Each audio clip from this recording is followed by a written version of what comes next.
الحمد لله والصلاة والسلام على رسول الله وعلى آله وصحبه ومن والاه وبعد. Today the chapter from Adab Al Mufrad of the great Imām Abu Abdullah Muhammad bin Ismail al-Bukhari rahimahullah ta'ala. He brings the chapter heading Babul Mar'atu Ra'iyatun, that the chapter of the mar'a, or the chapter of the woman being a shepherd, meaning being a guardian and taking responsibility.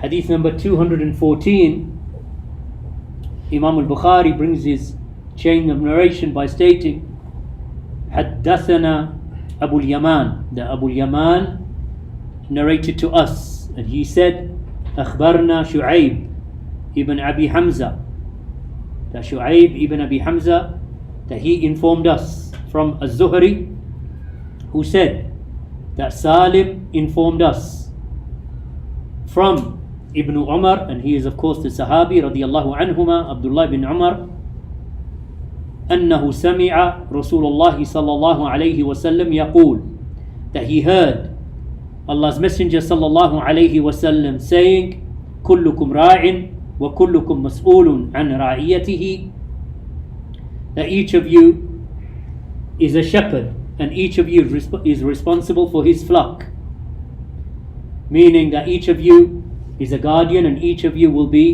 is held responsible over that which he is in charge of. Al-Imamu ra'in wa huwa mas'ulun an ra'iyatihi, that the Imam, meaning the ruler of the Muslims, that he is a guardian and he is responsible over his flock. وَالرَّجُلُ رَاعٍ فِي أَهْلِهِ, and a man is responsible over his family. وَالْمَرْأَةُ رَاعِيَةٌ فِي بَيْتِ زَوْجِهَا, and the woman, she is a shepherd or a guardian over the house of her husband. وَالْخَادِمُ فِي مَالِ سَيِّدِهِ, and the servant is responsible concerning or regarding the property of his master. And then he said, meaning Abdullah ibn Umar radiyallahu anhuma, سَمِعْتُ هَؤُلَاءِ عن النبي صلى الله عليه وسلم وأحسب النبي صلى الله عليه وسلم قال والرجل في مال أبيه. He said that I heard all of these mentioned by the Prophet, from the Prophet صلى الله عليه وسلم, and I also reckon that he had said that a man is responsible regarding the property of his father. He is responsible regarding the property of his father. And the hadith is sahih, as collected here by Imam al-Bukhari. Shaykh Zayd al-Madkhali rahimahullah ta'ala, he said this hadith has already preceded and we have mentioned it. However, in this narration there is some increase and some other affairs that are mentioned in increase, and that is that the servant is held responsible regarding that which he is placed, or that which he is given responsibility over, or that which is placed upon him and relegated to him, or placed upon him as a duty by his master. And that the servant is mas'ul, that he is held responsible regarding the wealth of his master, which is under his control, and that he is not allowed to spend it except in the manner that his master has ordered him with, because the master is the owner of that wealth and that property. And likewise the son, regarding the wealth of his father, that he does not betray it, he does not prove to be treacherous, and he does not waste it. Rather he uses it and he spends it in a goodly manner. As for the guidance concerning the father and being responsible, then a man is rewarded for that. The man who is responsible, meaning over his household, the man who takes care of his family, and takes care of their cultivation and the cultivation of his children, that he disciplines his wife, that he teaches her, he looks after her, he protects her, and he establishes the umur of the house, the affairs of the household, then this affair a man is rewarded for. And this is from guardianship and from taking responsibility. Either he fulfills his duty or he squanders it. If he fulfills it, he is rewarded, and if he squanders it, then he is sinful. So this hadith, my brothers and my sisters, and those who are listening in, is concerning this tremendous affair of taking our responsibilities seriously and not taking our time, meaning that we don't wait for things to be destroyed and our families to be lost before we act. We don't take affairs right to the brink of destruction and then decide, I think I should do something now, because by that time you have lost your children, and maybe you have lost the respect of your parents, or your parents have died. Like a person who waits right up until the deathbed of his father or his mother and then decides, I will do something for them now. Or that a person himself is upon his deathbed and he says about his wealth, this is for fulan and this is for fulan. And as the Prophet ﷺ, he said that it is already for them, meaning that you're dead, you're dying anyway, as the Prophet ﷺ said. So your wealth is already not yours. A person should not leave affairs too late. Allow our children to grow up without Tawheed, without Sunnah, without learning how to pray, without learning the categories of Tawheed, Tawheedul Ibadah, Tawheedul Rububiyyah, Tawheedul Asma'i was Sifat, without learning those tenets of our doctrine, the doctrine or the Aqeedah of Ahlus Sunnati wal Jama'ah, the belief of Ahlus Sunnah. And then when they're 18, we decide, let's teach them Aqidatul Wasatiyah. No, they're not interested. They're interested in what is on the phone and what is happening on social media. By that time it's too late. They're interested in what's happening on the street and when the next movie is going to be released, and you're trying to teach them Wasatiyah and Kitabul Tawheed because now you think it's about time that I taught them. The time to teach them was when they were 7 and 8 and 9 and 10, up until they were 14, when they become men, or women become women, round about the age somewhere between 12 and 15. That is the time when we truly take hold of responsibility. It is between the ages of 7 and 14 that you discipline your children and you teach them respect and you teach them honor. You teach them not to answer you back, and you teach them the affairs of responsibility, how to host the guests, how to treat their grandparents, your mother and father. Your own mother and father, how do your children treat them? How do they care for them? How do they care for the needy? How do they look after the neighbor? How do they give in charity? Do they give some of their pocket money in charity?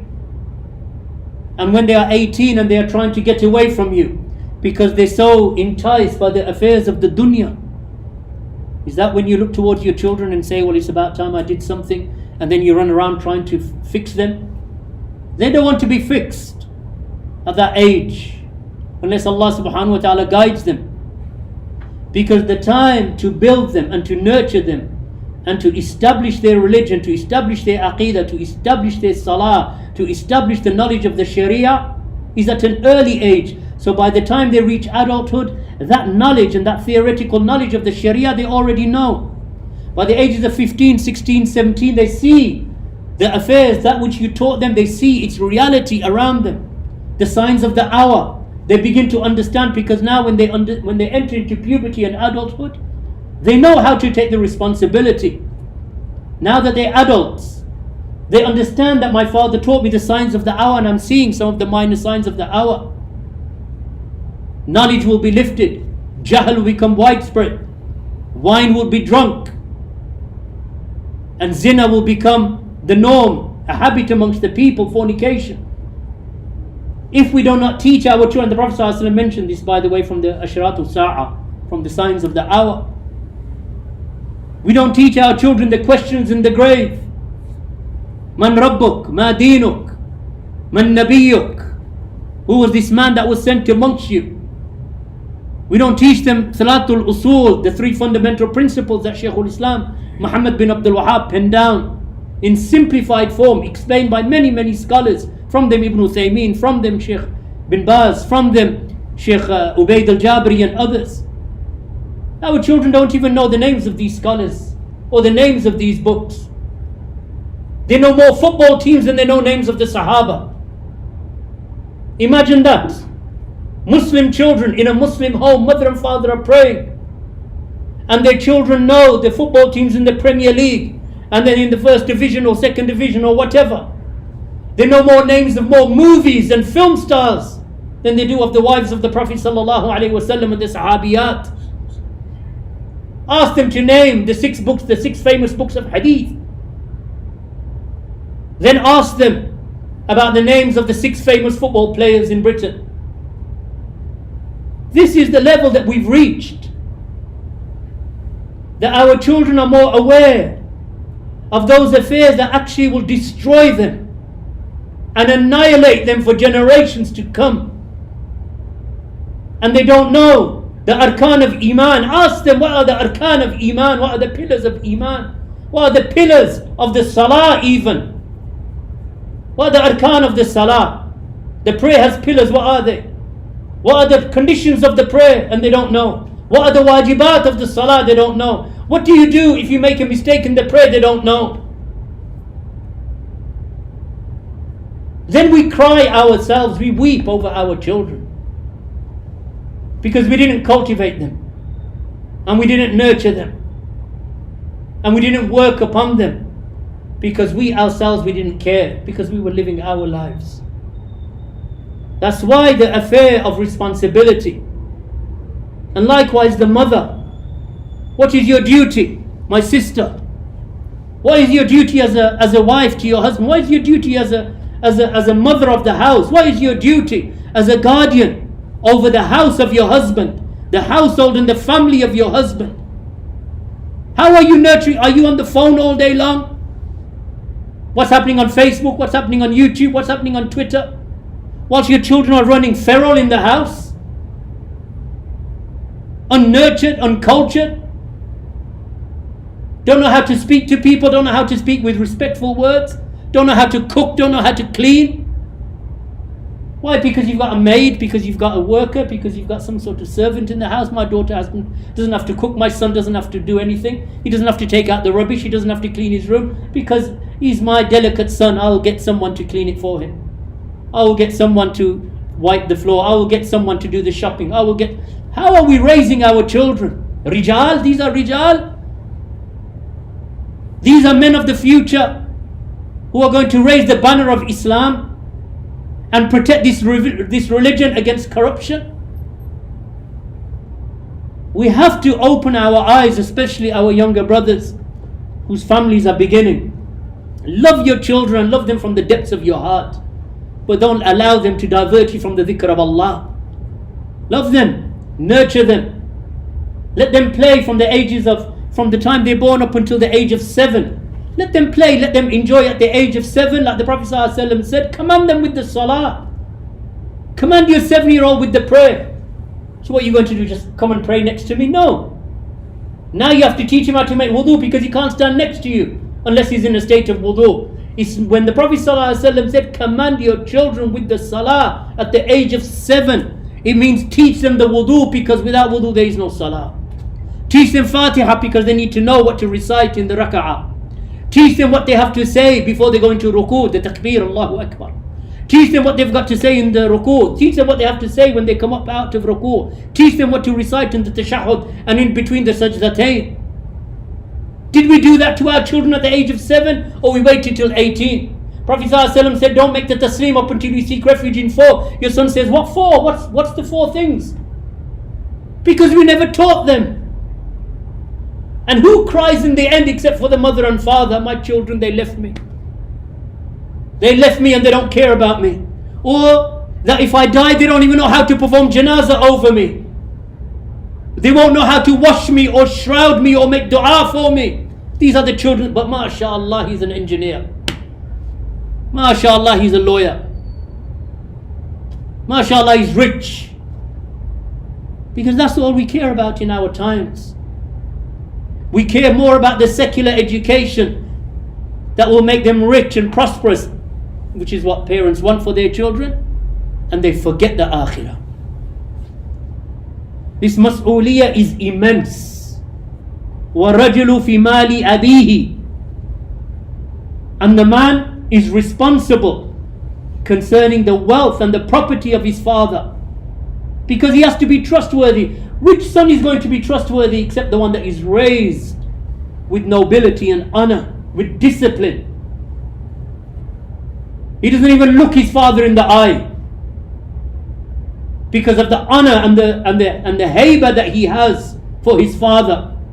When he sits, he doesn't point his feet to his father. He doesn't eat up until his father has eaten first.